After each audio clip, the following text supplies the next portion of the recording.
It's really something when you win a game and you play really well. It's something else when you play so crappy and you find a way to win.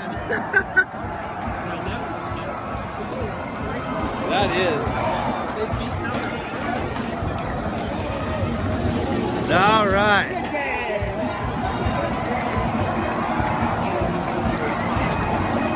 That's great. The Duck fans are going to go home really depressed.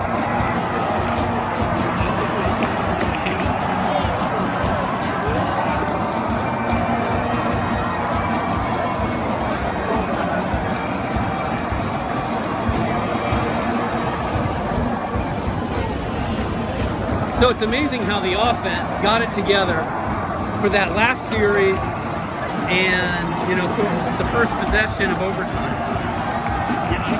Yeah, it's amazing. They were lucky that they got the wind in themselves right at the end. Yeah. It's almost like when McKee got hit hard like that and targeted, it woke him up. And it got Kevin Thibodeau out of the game, I think. Probably not. It's not the smartest thing nowadays. I would normally if it's not a pandemic. Right. Yeah.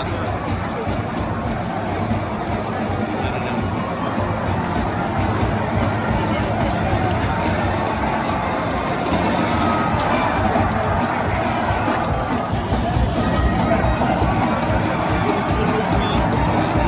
Man. The plain white tees.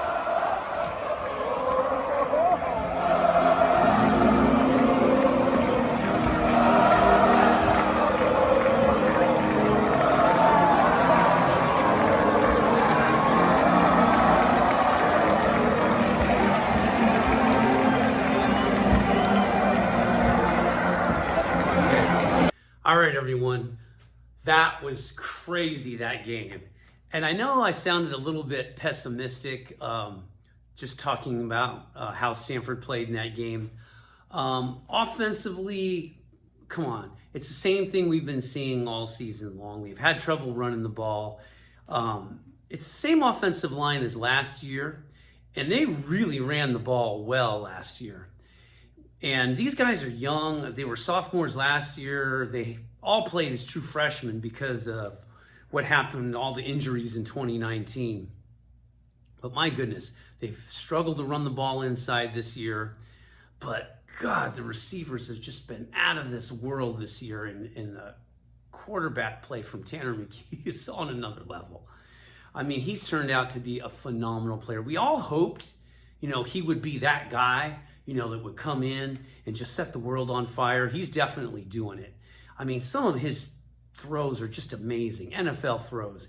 And not only that, he throws a variety of every kind of route on the route tree well, whether it's a slant, whether it's a sluggo, whether it's a post or a corner post, whatever it is, those back shoulder fades, those jump balls that Stanford's so known for. He's just putting it on the money. Now, some of you Oregon fans, look, I know you're pissed off about that holding call on your left corner going against John Humphreys. Look, I played corner myself. When I go to games, I really hone in on the matchup between the receivers and the corners. And I got to tell you, there was so much holding in this game. Oregon's corners were physically just outmatched by Stanford's receivers. And every time I saw, whether it was Bryson Tremaine or John Humphreys, they were getting grabbed all game long. They could have probably called holding on every other play. So I get it. I get it why you're mad. To end a game in regulation on a holding call is something that very rarely happens. But I really think it was the history of everything that happened that game, earlier in the game, that made the officials decide to throw the laundry on that one. God, so many things to talk about in this game. Stanford's defensive line, their defense, they've been so bad against the run. Everybody runs on us. And I've watched the games over and over, and I have such a hard time understanding exactly what the problem is. Because on a lot of plays, it looks like they just get pushed outside of their gaps. And it isn't always being physically pushed. Sometimes they just get out of their gaps because they their eyes are looking at the wrong thing. On that zone read, it's worked on them a number of times, and I don't know why that works on anyone. If you're a defensive end or outside linebacker, in Stanford's case, they run a 3-4, the outside linebacker is supposed to key the quarterback on that if it's a dive. And if clearly, if the linebacker chases the dive and runs down the line of scrimmage, the quarterback's going to keep it and run. However, so many times these linebackers just chase the dive and ignore the quarterback. Like, why is this still happening? And it does. But I got to say, they had some amazing stops in this game, especially in the red zone against Oregon when they were on the 1 yard line with Anthony Brown on the keeper. That was just phenomenal. And they played really physical. And I got to tell you, Dalen Wade-Perry, D-Wade, I've been waiting for him to really become the player that I think he's capable of, and clearly he did in this game. And Thomas Booker has just been better and better every week. My goodness, he's really shouldering the load. I'd like to see some better play from Ryan Johnson. He played pretty good in the game. I'd like to see more consistency from him. It's nice to see Tobin Phillips come in and really help, especially in the running game. I mean, he looked good on the run fills. But now, on the flip side of the coin, Stanford's been really great against the pass. They really have. They get a pass rush. And this is where I get confused about why they can't stop the run as well. Because they get push on pass plays. I've seen D-Wade push the guard and tackle into the quarterback many times this year, especially in this game. Usually, though, when they get pressure, it's because they bring a linebacker. And the way Stanford runs their third down defense, a lot of times Stephen Herron will line up like a 5 technique, like a defensive end, and he'll just kind of crash the edge. He's a good pass rusher. So is Gabe Reed. He's actually an excellent pass rusher. And sometimes, they'll get really strategic with that whole setup to confuse the quarterbacks. Because a lot of times they'll bring Ricky Miez on inside linebackers, or like Jacob Magnum-Farrar will crash in the middle, and they'll drop Gabe Reed into coverage because he actually covers really well. And that's why I think Anthony Brown threw that first interception. He looked at the line of scrimmage, and when he went through his checks, he saw Gabe Reed lined up like a 5 technique. And by the time he got out of his check and snapped the ball and looked to throw, Gabe Reed was already over there. And I think he just threw the ball. And I'll bet you when he released that ball, he was like, dang. There's Gabe Reed. Interception. That was great. That was a huge play. That was a momentum swing. That really put Stanford in command of the first half. Now, I got to say something about Bryson Tremaine. I love that man. God, I feel so bad for him. When he's just been unstoppable all year. That guy in the red zone has been the jump ball fade receiver. He is one of the better receivers in the country, in my opinion, like Shaw said. He gets off jams. Dudes are holding him all the time. He's athletic. He's physical, a great route runner. And, when I first heard this guy, heard his name, I heard that he was a walk-on that was impressing everyone. And for those of you that never played football, you don't really understand what a walk-on does in college. Just like high school, you're a scout team player. And what that basically means is you're emulating the opponent. And in his case, because he's a receiver, he's emulating the receivers that the defense is going to be going against in coming weeks. And that's what he really did his first year. And he also played quarterback in Centennial, so I wouldn't be surprised if maybe he played some quarterback with the scout team last year. My point is, the reason why I'm mentioning this is the coaches aren't looking at you if you're a walk-on. They're just trying to make sure you're playing the role you're supposed to be playing. And in many ways, it's like being a glorified blocking dummy, except I don't mean to belittle it because it's such an important role for a football team. And the defenses need to be pushed by scout team players. And conversely, offenses need to be pushed by defensive players, scout team defensive players. And Bryson Tremaine, to come in as a walk-on, to earn a scholarship, and he's dominating. And it is just amazing how he has improved every year. No one has worked harder than that man. He's definitely one of my favorite players in the country. I'm going to say he's my favorite player in the country right now, my favorite Stanford player, for sure. And his ankle being turned like that after that incredible play he made on third down, I just feel awful. It's definitely a fracture of his tibia, which is the lower leg. Hopefully it's not a compound fracture. Hopefully they can put it in a cast and set it properly. And in 3 months, he's walking again. Hopefully in 6, he's running routes again. I mean, if there's anyone who could make a comeback from an injury like that, it's definitely Bryson. So thoughts go out to him, prayers out to him, big props to Bryson Tremaine.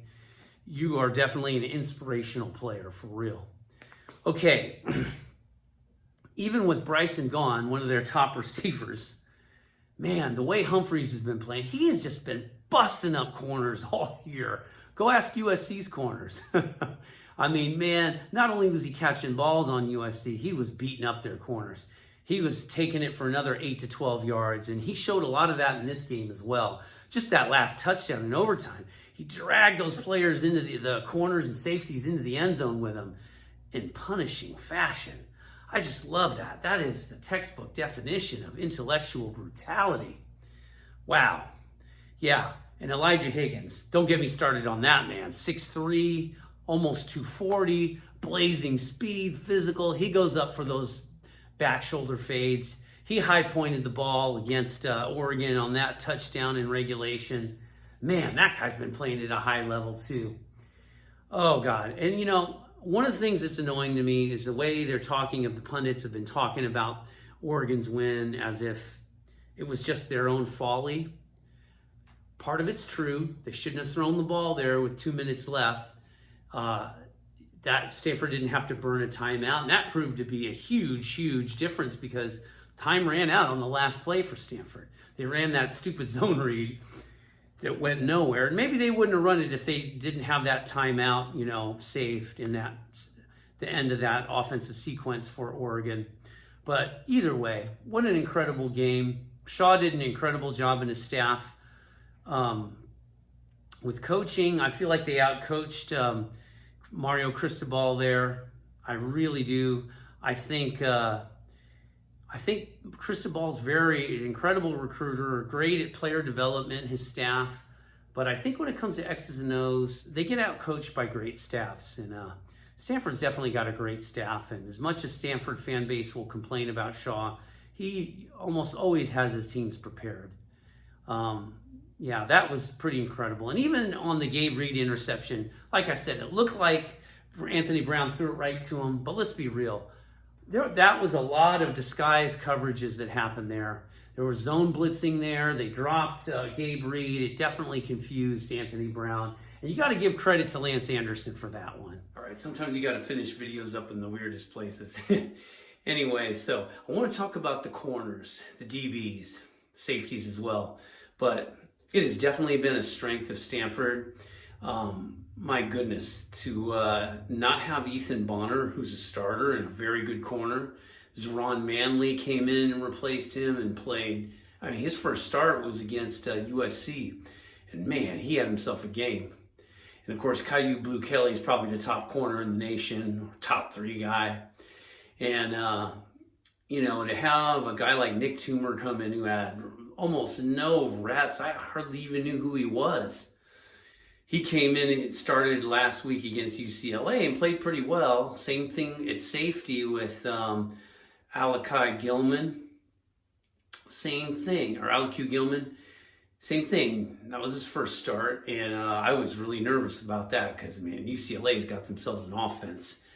And actually did pretty good. I mean, like, they gave up one long play, but it wasn't bad. And this game against Oregon, Noah Williams fortunately got to come back, but Gilman played a lot, and Nick Toomer played the whole game pretty much, most of the game, and he did really well. They played good, and that's the thing, like, they just got guys, it seems like they're plug and play at corner. Even Jimmy Wyrick, right, who's a freshman, who's been playing the nickel, again, really shown at USC. That was his first game where he really played a lot, extended action. And he also played a lot in Vanderbilt and, you know, more each week, including UCLA. But, man, he had himself a game in against Oregon. And, gosh, I can't tell you enough about how good the secondary's been for Stanford this year, especially at corner.